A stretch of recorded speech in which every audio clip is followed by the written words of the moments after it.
Hi hello வணக்கங்க. Shop close பண்ணி வச்சுங்க, நல்லபடியா போச்சுங்க. இன்னைக்கு வந்து நம்ம சாப்பாடு வீடியோ பார்த்துடலாமா? இன்னைக்கு சாப்பாடு வீடியோ என்ன அப்படி பார்த்தீங்கன்னா, இன்னைக்கு நான் ரெண்டு புரோட்டா தான். சரியா? கண்மணி பாப்பாவோட வீட்டுக்கு போயிருந்தோம் பார்த்தீங்களா, பிறந்த நாளுக்கு. அவங்க வந்து மட்டன் கிரேவி கொடுத்தாங்க. அதுவும் 2 புரோட்டாயும் வச்சு தான் நீங்கள் சாப்பிடணும்.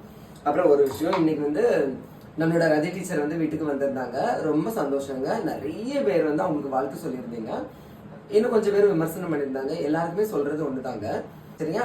ஒவ்வொருத்தங்களும் நம்ம கிட்ட நடந்துக்கிற விதத்தை பொறுத்து தான். உங்களோட பார்வையில அவங்க எப்படி எனக்கு தெரியாதுங்க. எங்களுக்கு அவங்க ஒரு நல்ல ஒரு அக்கா. சரியா? அதனால நம்ம கிட்ட எப்படி நடந்துக்கிறாங்களோ அதுதான் உறவு. சரியா? என்கிட்ட சண்டை போட்டாங்களா நானும் திருப்பி சண்டை போடுவேன். அது 2வது விஷயம். சரியா? நம்ம ஒவ்வொருத்தங்க கிட்ட நடந்துக்கிற விதத்தை பொறுத்து தான் ஒவ்வொருத்தங்களும் நம்ம என்ன செஞ்சுக்கணும், புரிஞ்சுக்கணும். ஓகேவா? அவங்க உங்களோட பார்வையில எப்படி இருக்காங்க அதெல்லாம் நம்மளுக்கு தேவையே கிடையாது. எங்க கிட்ட அவங்க வந்து நல்லபடியா இருக்காங்க. ஸோ அதனால எங்களுக்கு அது போதும். சரியா? என்ன வந்து 4 பேருக்கு பிடிக்கும், கொஞ்சம் பேருக்கு பிடிக்காது. அதுக்கு நான் என்ன செய்ய முடியும்? நீங்க என்கிட்ட நான் நல்லா நடந்துக்கிட்டா நான் உங்ககிட்ட நல்லா நடந்துக்குவேன். ஓகேவா? அதுதான் இங்க விஷயம். சரி? அதனால யாரோட கேரக்டரும் யாரை பத்தி நம்ம பேச வேண்டாம்.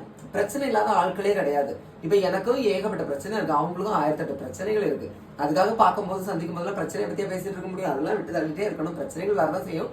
கடந்து போயிட்டு சந்தோஷமா இருக்கிற உறவுகளை கட்டி காத்து வச்சுக்கிடணும். ஓகேவா? புரிஞ்சிருக்கணும்னு நினைக்கிறீங்க. லைக் பண்ணுங்க. நீங்க என்ன சாப்பிட்டீங்கிறது மறக்காம கமெண்ட் சொல்லுங்க. செலக்ட் பண்ணுங்க. தேங்க்யூ.